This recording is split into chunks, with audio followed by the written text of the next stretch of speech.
I'm going to be talking about Dante Gabriel Rossetti and specifically his poems Body's Beauty and Soul's Beauty, how they're different, how they're similar, and how they interact with each other. So, as a poet and an artist, Dante Rossetti paired several of his writings with his paintings. So, although he was better known for his poetry, his artwork holds importance because it gives insight to his written work. So, Rossetti's sonnet entitled Body's Beauty was written to accompany his painting Lady Lilith. And the poem and art piece are now often interpreted and compared with the sonnet Soul's Beauty and its visual representation, which is a painting, Sibilla Palmifera. So Soul's Beauty has a more positive connotation, body's beauty. And the titles reveal that one poem addresses physical attraction while the other is about a more like emotional and spiritual connection. And both of those sonnets were published together as Sonnets for Pictures in 1870. So at the time of Rossetti's publications, 19th century women and relationships were held to a different standard than today, of course. So the ideal English woman was described as compliant, innocent. It was important for women to follow moral decency, and immoral women, like prostitutes, were viewed as outcasts. And sexual pleasures were not associated with proper women, but rather only with men and women of lower class. So at the time, it was becoming more accepted that women did have sexual desires, but it was still common for even medical professionals to deny this fact and villainize sexual women. So at the time, like the Victorian sense of romantic love placed considerable emphasis on the spiritual nature, and sexual activity was typically seen as a way of enhancing that spiritual closeness. So Body's Beauty presents this challenge to the societal expectation of women in the 19th century, and because the writing depicts physical attraction and sensual harmful beauty. So Body's Beauty presents a deceptive, a dangerous femme fatale, most especially contradictory to the idea of the Victorian woman, while Soul's Beauty offers a more spiritual woman, respected and revered among the society of the day. So together, the poems comment that beauty may be grounded in the physical or the spiritual, representing two different types of women, or maybe even two aspects of the same woman. So the writing of Body's Beauty, unlike Soul's Beauty, it discusses the manipulative and menacing nature of its subject, which is Lilith. So Lilith was Adam's first wife, also seen in the poem's supporting painting, Lady Lilith, right? And corresponding to the written depiction of the femme fatale, Lady Lilith features a sexualized subject. She's wearing a thin robe, it leaves her shoulder uncovered. She's looking into a mirror and she's coldly dismissing the audience to admire her beauty. And supporting this archetype of the femme fatale is Lilith's association to what is beautiful yet threatening. So the first line of the second stanza, it says, "The rose and poppy are her flowers," relating Lilith with two flowers that are both alluring and dangerous, connecting her external beauty to a menacing type of attractiveness. So roses are commonly associated with romance, of course. However, they are also known to grow thorns. And poppy flowers are needed for both medicine and for the addictive drug opium, which at the time was becoming a lot more accessible. So the two flowers associated with the poem's subject suggests that she is both beautiful and deadly, proven to be true because the poem ends as Lilith strangles Adam with her beautiful golden hair. So Lilith's dominance made Adam a victim, further creating a fear of defiant and dominant women. When women were expected to be submissive, unconstrained women were viewed in a negative association. So it can further be interpreted that Adam fell victim because of the failed spiritual connection between himself and Lilith.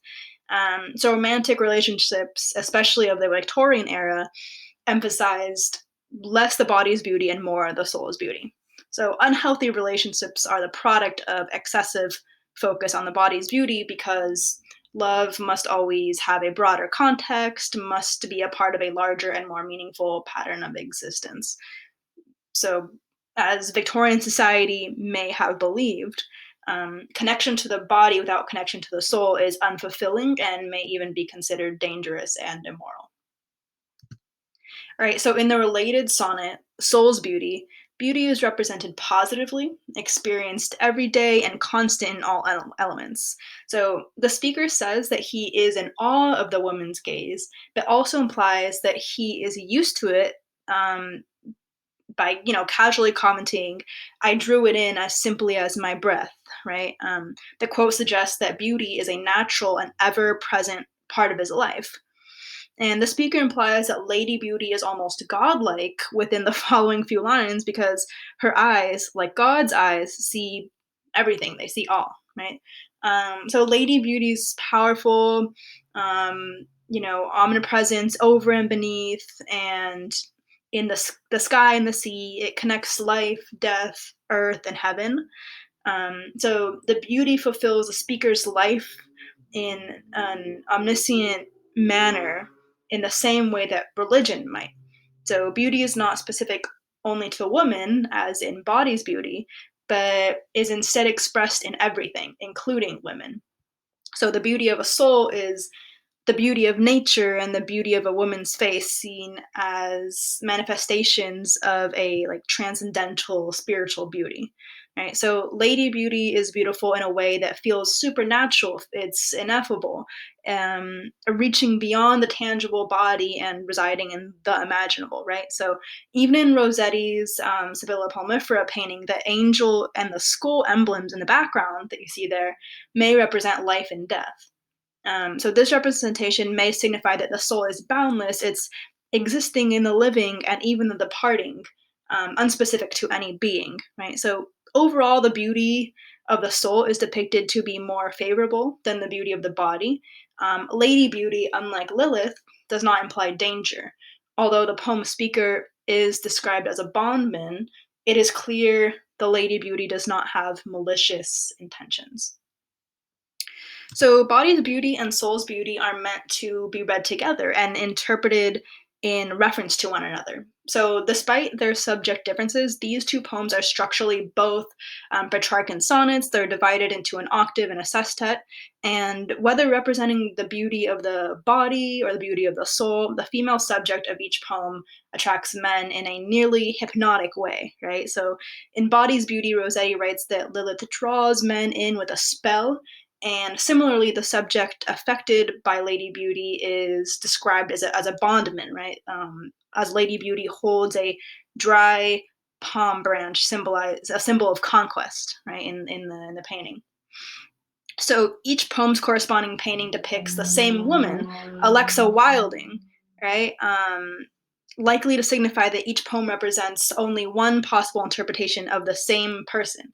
So Rossetti must have believed that Wilding's features, this is the model, right, probably believes that her features reflect both beauty and sin, both morality and vice. So the two paintings no longer have as much contrast by picturing the same face, similar hues, similar style of painting, right?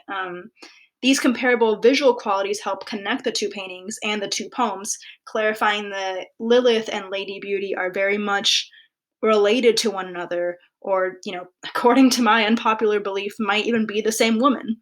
So beauty is related to and possibly defined by both the physical qualities of the body and the spiritual qualities of the soul.